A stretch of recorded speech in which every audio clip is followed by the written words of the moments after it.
இயேசு கிறிஸ்துவில் எனக்கு பிரியமான சகோதர சகோதரிகளே, உயிர்ப்பு பெருவிழாவின் 5வது ஞாயிற்றுக்கிழமையை நாம் சிந்தித்துக் கொண்டிருக்கின்றோம்.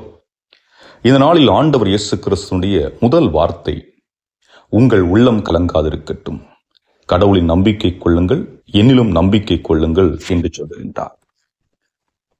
ஏன் இயேசு இந்த வார்த்தையை சொல்லுகிறார்? இது அன்றைக்கு வாழ்ந்த சீடர்களுக்கு மட்டும்தானா, அல்லது இன்று வாழ்கின்ற நமக்கும் இது தேவைப்படுகிறதா என்று சிந்தித்து பார்க்கின்ற பொழுது, இன்று நமக்கே அதிகமாக தேவைப்படும் வார்த்தையாக இதை பார்க்கலாம். காரணம், இன்றைக்கு வாழ்கின்ற மனிதனுடைய வாழ்க்கையிலே பல கலக்கங்கள் இருக்கிறது. குறிப்பாக குடும்பங்களில் பொருளாதார சிக்கல்கள், மருத்துவ செலவுக்கு பணம் இல்லாத நிலை, கல்விக்கு போதிய வசதி இல்லாத சூழல், சில குடும்பங்களில் உணவுக்கே பற்றாக்குறை, அன்றன்றைக்கு உழைத்தால் மட்டுமே உணவு உண்பதற்கு வாய்ப்பு இருக்கின்ற ஒரு சூழல். இதனால் மனிதன் மன அழுத்தத்தில் இருக்கின்றான், குழப்பத்தில் இருக்கின்றான், நம்பிக்கை இழந்திருக்கின்றான் என்று நாம் பார்க்க முடிகிறது. அதே போன்று இன்று வாழ்ந்து கொண்டிருக்கின்ற இளைஞர்களுடைய வாழ்க்கையில் ஏற்படுகின்ற கவலை என்று பார்க்கின்ற பொழுது, படித்தும் வேலை கிடைக்கவில்லை, கிடைத்தாலும் அது நிரந்தரமாக இல்லை, என் எதிர்காலம் என்ன என்ற பயம் அவர்களுக்கு இருக்கிறது. என்னுடைய வாழ்க்கையை, தனிப்பட்ட வாழ்க்கையினால் பார்த்து கொள்ள முடியவில்லை, நான் திருமணம் செய்து கொண்டால் என்னுடைய குடும்பத்தை நடத்த முடியுமா என்ற ஒரு கேள்வியும் அவர்களுக்குள் இருந்து கொண்டிருக்கிறது. இது அவர்களை உள்ளுக்குள் கலங்க வைத்துக் கொண்டிருக்கிறது. இதே வேளையிலே பெற்றோரின் மனநிலையை பார்த்தோம் என்றால், என் பிள்ளை படித்து முடிக்க வேண்டும், வேலை கிடைக்க வேண்டும், திருமணம் ஆக வேண்டும், அவர்களுக்கும் குழந்தை பெற்று நாங்கள் பேரப்பிள்ளைகளை பார்த்து மகிழ வேண்டும் என்று அவர்கள் பல எண்ணங்களோடு இருக்கின்றார்கள். அந்த எண்ணம் நிறைவேறாத பட்சத்திலே அவர்களும் மன போராட்டங்களும் குழப்பத்துக்குள்ளும் இருப்பதை பார்க்கின்றோம். அதே போன்று உறவுகளில் உடைசல், விரிசல். இந்த திருமண வாழ்க்கை பல இடங்களிலே உடைந்து கொண்டிருக்கிறது. ஒருவரை பிடிக்காத ஒரு சூழலா, அல்லது தான் விரும்புகின்ற வாழ்க்கை தனக்கு அமையவில்லை என்ற சூழலா என்பது போன்றெல்லாம் நம்மால் சிந்தித்து பார்க்க முடிவதில்லை. பலர் இன்று கோர்ட்டில் டிவோர்ஸுக்கு அப்ளை பண்ணிட்டு இருக்கிறத பார்க்கின்றோம். இன்னும் பல குடும்பங்களிலே சிக்கல்கள் இருக்கிறது. திருமணம் செய்து விட்டோம், வாழ்ந்தாக வேண்டும் என்று கட்டாயத்தில் சேர்ந்து வாழுகின்றவர்கள் இருக்கின்றார்கள். வெளியே போனால் பொருளாதார பிரச்சனை இருக்குமாகவே அப்படியே இருந்து விடுவோம் என்று தங்களை சிறுமைப்படுத்தி வாழுகின்ற சூழலும் இருக்கிறது. ஆக இப்படி பல இடங்களில் பல பிரச்சனைகள் நிகழ்ந்து வருகிறது. அதை போன்று நட்பு உறவுகளிலும் இன்று பிரச்சனைகள் ஏற்படுகிறது. பெற்றோர் பிள்ளைகள் உறவில் விரிசல். இப்படி ஏற்படுகின்ற சூழல் என்ன நிகழ்கிறது என்றால், மனிதன் தனிமையில் தள்ளப்படுகின்றான். ஒரு உண்மை சம்பவம் என்று பார்க்கின்ற பொழுது, கோவிட் காலகட்டம், கொரோனா காலத்திலே இத்தாலியில் உள்ள ஒரு செவிலியர், அவர் சொன்ன வார்த்தை, மக்களின் கண்களில் இவ்வளவு பயத்தை நான் பார்த்ததே இல்லை. அவர்கள் மரணத்தை பற்றிய பயம் அதிகமாக இல்லை என்றாலும், தனிமையில் இருக்கப் போகிறோம் என்ற ஒரு பயம்தான் அவர்களுக்கு அதிகமாக தொற்றிக் கொண்ட ஒன்று. அதாவது மரணம் எல்லாருக்கும் வரும், ஆனால் எப்போ வரும்னு தெரியாது. அதேவேளை வாழுகிற வரைக்கும் தனிமையில் தான் இருக்கணுமா அப்படிங்கிற ஒரு பயநிலை அவர்களுக்குள் இருந்ததாக அந்த செவிலியர் அவர்கள் சொல்லுகின்றார்கள். ஆக இயேசுடைய இந்த சூழலில் இயேசுடைய பதில் என்னவாக இருக்கிறது? உங்கள் உள்ளம் கலங்காதிருக்கட்டும். அப்போ இந்த உங்கள் உள்ளம் கலங்காதிருக்கட்டும் என்று சொல்லுகின்ற அந்த வார்த்தையில எல்லா பிரச்சனையும் தீர்ந்து விடுமா என்று பார்க்கின்ற பொழுது அப்படியெல்லாம் இல்லை. உங்களுக்கு பிரச்சனை வராதுன்னு அவர் சொன்னாரா? இல்லை.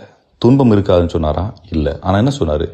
இயேசுவின் மீது நம்பிக்கை கொள்ளுங்கள் என்ற நம்பிக்கை வெளிப்பாட்டை இயேசு சொல்லுகின்றார். அதாவது பிரச்சனைகள் இருக்கும், வாழ்வில் வருகின்ற நோய்கள், துன்பங்கள், துயரங்கள் எல்லாம் இருக்கும். ஆனால் அதை சந்திக்கக்கூடிய தைரியத்தை கடவுள் கொடுப்பார். ஏன்னா இந்த உறவு பிரச்சனை, பொருளாதார பிரச்சனை, இது எல்லாம் போக பார்க்கும் பொழுது நோயினால் ஏற்படக்கூடிய பிரச்சனைகளும் நமக்கு இருக்கிறது. உடல் ரீதியான பிரச்சனை, தனிமை பிரச்சனை, பல பிரச்சனைகள் இருக்கிறது. ஆக அடுத்த நம்பிக்கையாக இயேசு என்ன கொடுக்கிறார்? என் தந்தையின் இல்லத்தில் பல வீடுகள் இருக்கிறது, அவைகளை நான் தயார் செய்தவுடனே உங்களை நான் அழைத்துக் கொள்கிறேன் என்று சொல்லுகிறார். அப்படின்னா என்ன? நம்முடைய வாழ்க்கைக்கு இங்கே ஒரு இலக்கு இருக்கிறது. அந்த இலக்கை நிறைவு செய்வதற்காக நாம் அனுப்பப்பட்டிருக்கிறோம். அந்த இலக்கு நிறைவடைந்த பின்பு நாம் மீண்டும் இயேசுவோடு வாழப்போகிறோம் என்பதுதான். ஒரு முறை ஒரு தந்தை தன் இளைய மகளை இழந்து விடுகின்றார். இதனால் மிகவும் வேதனைப்படுகிறார். மகளை நினைத்து வருந்துகிறார். அப்பொழுது யோசித்துக் கொண்டிருக்கிறார் தன்னுடைய மகள் அவருக்கு சொன்ன வார்த்தைகளை எல்லாம். சில நாட்கள் இறப்பதற்கு சில நாட்களுக்கு முன்பாக மகள் தன்னுடைய தந்தைக்கு ஒரு தைரியத்தை கொடுக்கிறார். அப்பா, என்னை நினைத்து கவலைப்படாதீங்க. இயேசு எனக்காக அவருடைய விண்ணகத்தில் ஒரு வீடு எனக்கு தயார் செய்திருக்கிறாரு. நிச்சயம் நான் அவரோட மகிழ்ச்சியா இருப்பேன், நீங்க கவலைப்படாதீங்க என்று தன்னுடைய தந்தைக்கு நம்பிக்கையான ஆறுதலான வார்த்தையை சொன்ன அந்த வார்த்தை அவருக்கு நினைவில் வருகிறது. அன்புக்குரியவர்களே, இதைத்தான் இயேசு நமக்கு சொல்லுகிறார். நான் போய் உங்களுக்காக இடம் ஏற்பாடு செய்ய போகிறேன், பின்னர் வந்து உங்களை என்னோடு சேர்த்துக் கொள்வேன். அதாவது நாம் தொலைந்து போகிறவர்கள் அல்ல, மாறாக நாம் கடவுளோடு வாழப்போகிறவர்கள். நாம் இந்த உலகை பற்றிய கவலைகள் இருக்கிறது. ஆனால் இயேசு சொல்லுகிறார், இந்த கவலைகள் எல்லாம் தேவையில்லை. காரணம், உங்களுடைய வாழ்க்கை முழுவதும் நிறைவுடையதாக என்னோடு இருக்கும் என்ற நம்பிக்கையை கொடுக்கின்றார். அதே போல என்ன சொல்லுகிறார், நானே வழியும் உண்மையும் உயிரும். அதாவது நாம் அவர் செல்ல வேண்டிய பாதை, இறைவனை சென்றடைய செல்ல வேண்டிய பாதை என்பது அவரே உண்மை. அப்படி என்றால் என்ன? ஏமாற்றாத வாழ்க்கை. நிச்சயமாக நாம் அவரோடு வாழ்வோம் என்று அவரே உயிராக இருக்கிறார். அதாவது நமக்கு வாழ்வு கொடுப்பவர். அப்போ நாம் கடவுளை சென்றடையக்கூடிய பாதை அவர், உண்மையான வாழ்க்கை அவர், அந்த வாழ்க்கையை நம்ம கொடுக்கக்கூடியவன் அவராக இருக்கிறார். ஆகவே தான் பிலிப்பு ஒரு கேள்வி கேட்கிறார். தந்தையை எங்களுக்கு காட்டுங்கள் என்று சொன்ன பொழுது இயேசு சொல்கிறார், என்னை கண்டவன் தந்தையை கண்டான்.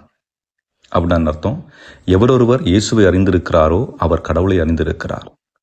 எவரொருவர் இயேசுவை நேசிக்கின்றாரோ அவர் கடவுளை நேசிக்கின்றார்.